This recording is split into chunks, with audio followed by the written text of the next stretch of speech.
Hello everyone. So today we are going to see topic popular struggles and movements, class 10 political science. In general, we will study about how people bring change in democracy. So let's start. In this chapter, we will learn what are popular struggles, what are movements. We are going to see case studies of Nepal and Bolivia. Then we will learn about pressure groups and their role and their importance in democracy. So let's start with what is a popular struggle. A popular struggle means when people come together to fight against something wrong. In simple words, when people are unhappy with government decisions, they protest to bring change. A struggle by people to achieve political or social goals. And it happens when people are unhappy with government decisions. And it can include protest, rallies, and strikes. For example, if government increases fees too much, so students will protest, and if prices increase, then people will protest. So these actions are called popular struggles. People protesting against unfair laws are popular struggles. And what is a movement? A movement is a long-term struggle. So the difference between struggle and movement is struggle is short-term,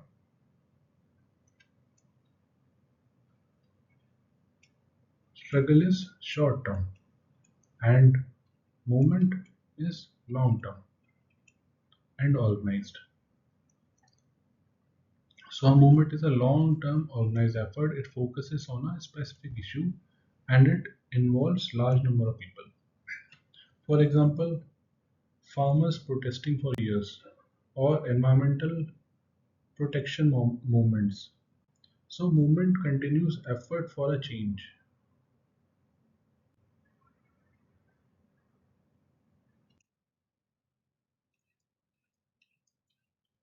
So we will study about Nepal movement of 2006. So Nepal was ruled by a king. There was monarchy in Nepal. King had taken all power and people had no real democracy. So what people did?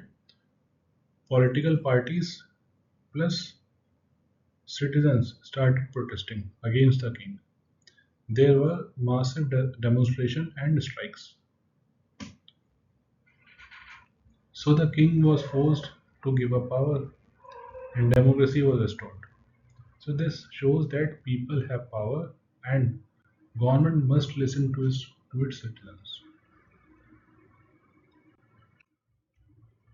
What were the key features of Nepal movement?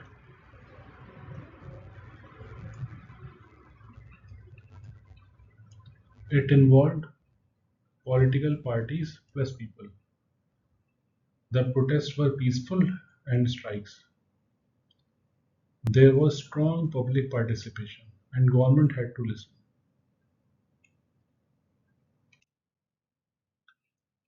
And what happened in Bolivia was Bolivia Water War.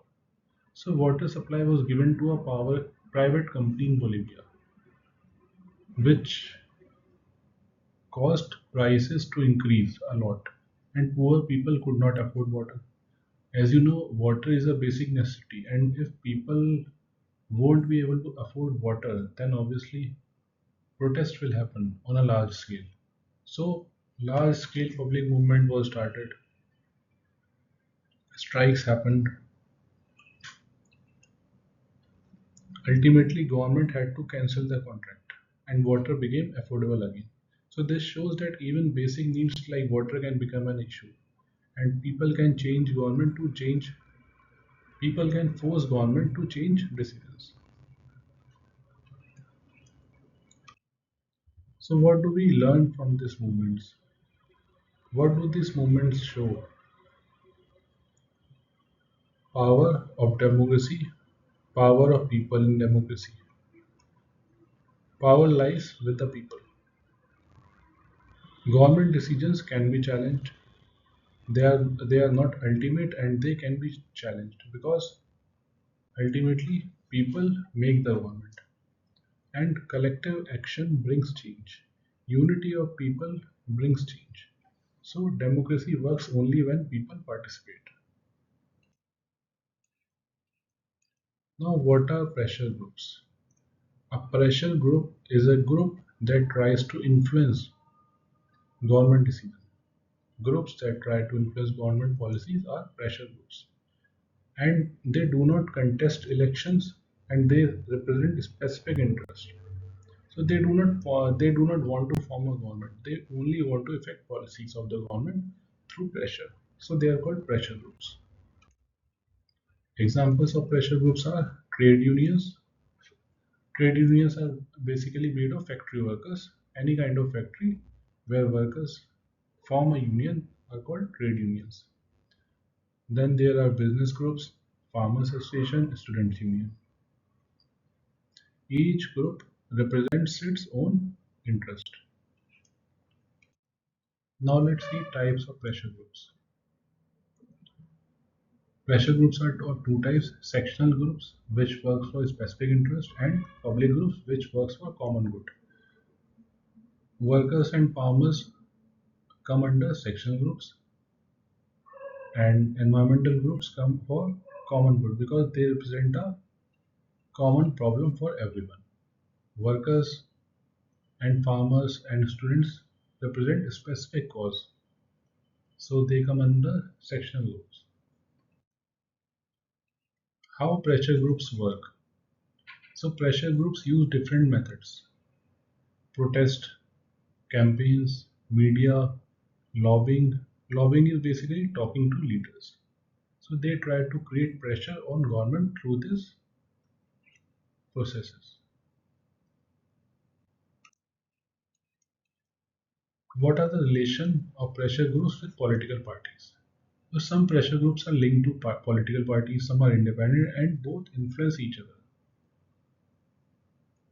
A student union may support a party, but some NGOs may remain neutral.